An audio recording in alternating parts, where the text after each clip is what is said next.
Everybody, this week we're going to talk about the Bible story from when King David is chosen as king. So this is kind of a unique story because he's just a kid. So let's learn a little bit more about this. So go ahead and listen to the story.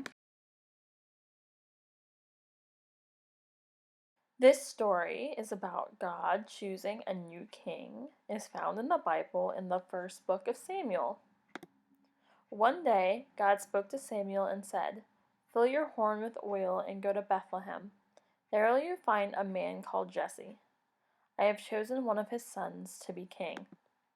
Samuel went to find Jesse. "Call your sons together, and we will make an offering to God," he said. "One of your sons will have God's blessing today." "Show me which son to choose," Samuel prayed to God. "It is not being the most handsome, tall, or strong that makes a good king," said God. "I look for good and honest hearts." Samuel looked at each one of Jesse's sons, but none of them were God's chosen king. "Do you have any more sons?" Samuel asked.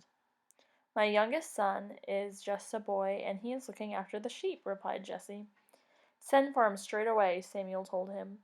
"We won't sit down to eat until he gets here."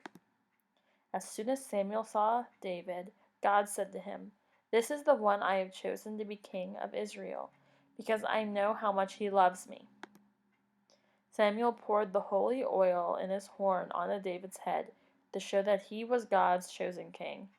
God's Spirit was with David from that very day.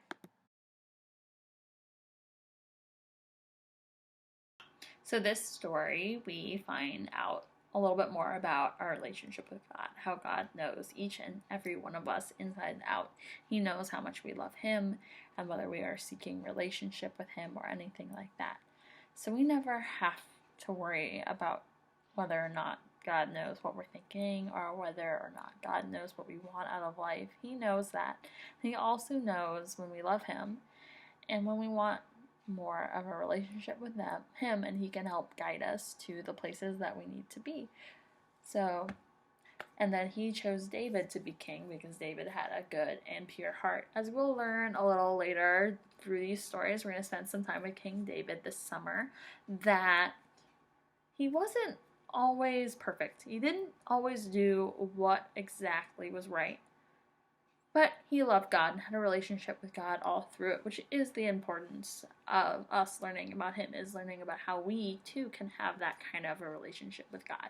So we're going to go ahead and make our craft. For this craft, you're going to want a piece of pink or red construction paper, a pair of scissors, and a marker. So I'm going to fold the sides of my papers in to kind of make a window frame, or maybe a little book. So we're going to be making like a little book today. So just fold them in.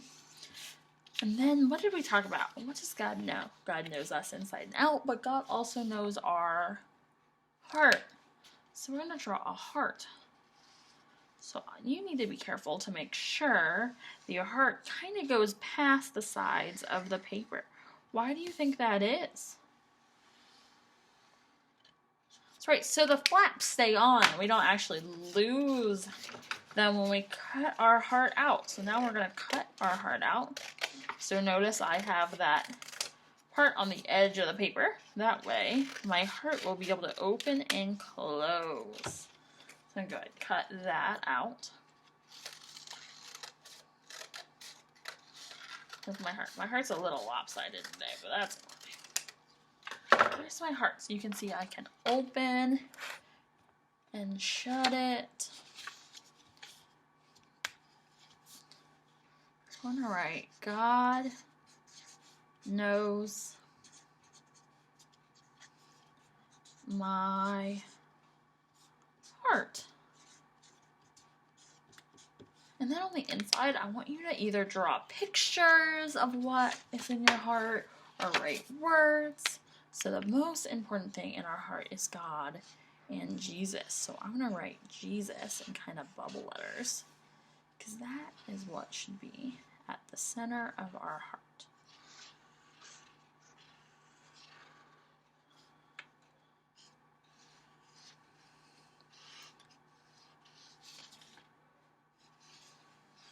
And then I'm just going to kind of write other things. So my family, my friends, faith. What else? What else is in your heart? What else can you think of? There's love in my heart. Hopefully there's peace in your heart. Joy. Just all sorts of things. Hope. Maybe art or music or writing. Whatever you love to do and whatever fills your heart with joy, I want you to write in your heart. And you can put this somewhere to remind you that God knows all about you and all about the things that you love and how much that you love Him. I hope you had fun making your craft this week. I hope you have a great week, and I'll see you next time. Bye!